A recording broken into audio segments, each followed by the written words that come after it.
Assalamualaikum warahmatullahi wabarakatuh. Bismillahirrahmanirrahim.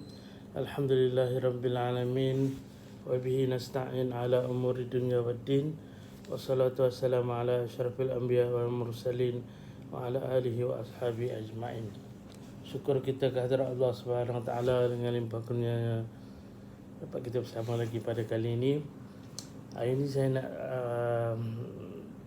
sebut sikit je benda berkaitan dengan hukum akam faraid atau sistem pewarisan yang telah ditetapkan oleh Allah dalam Al-Quran dan Sunnah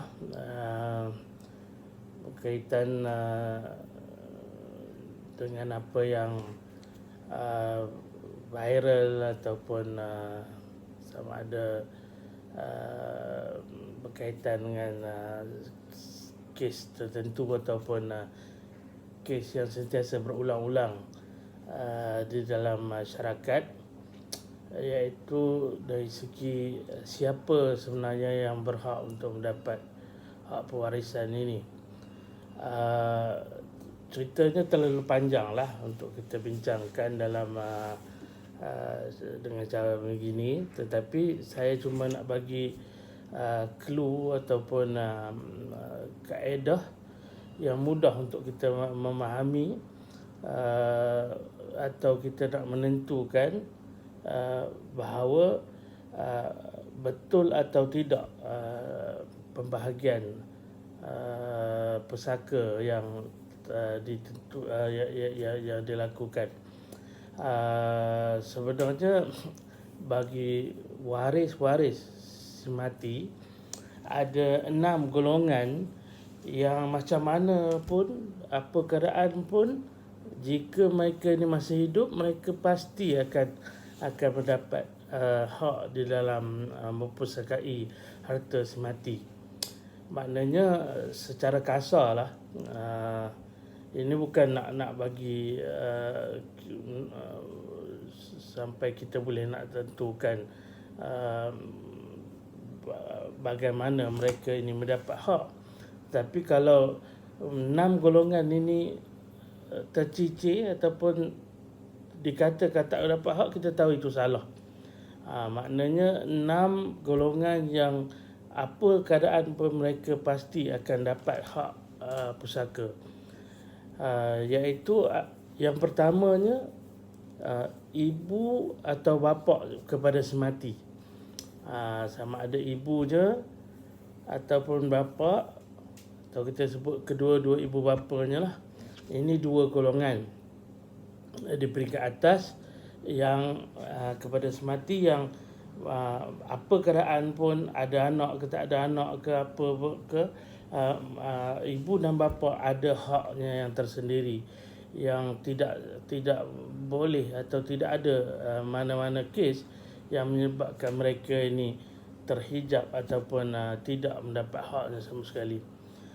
Okey, itu 2. Yang ketiga dan keempatnya adalah pasangan kepada semati, iaitu isteri ataupun suami kepada semati.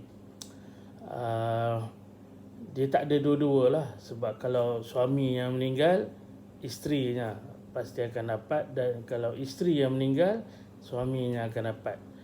Dia tak ada suami dan isteri, ini kedua-dua akan menjadi waris.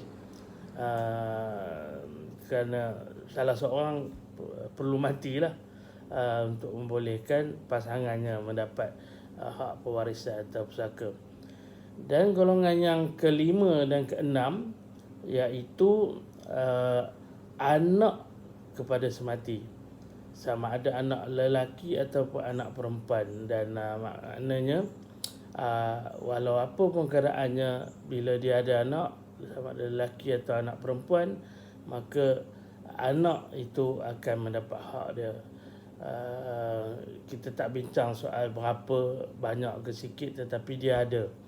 Maknanya 6 golongan ini, ibu dan bapa semati, isteri atau suami kepada semati, dan anak lelaki dan anak perempuan kepada semati, mereka adalah waris yang wajib mendapat hak mereka ketika berlakunya sesuatu kematian.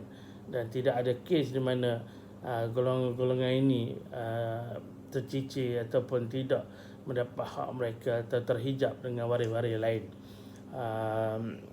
Maka kalaulah berlaku, mana kita secara umumnya kita tahu kalau 6 golongan ini tak dapat haknya, maka di situ pastinya berlaku sesuatu yang tidak betul, dan ada sesuatu yang mesti diperbetulkan.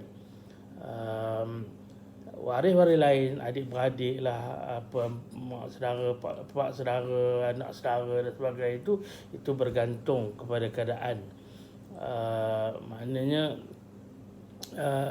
dalam pusaka ni kadang-kadang bukan waris, tapi sibuknya mengalahkan waris lah.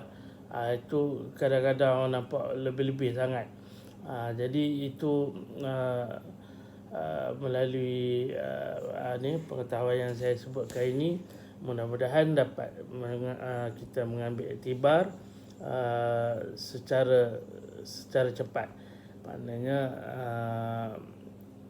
6 pihak ini pasti ada hak dia. Jadi wallahu alam, wabillahi taufiq wa hidayah. Wassalamualaikum warahmatullahi wabarakatuh.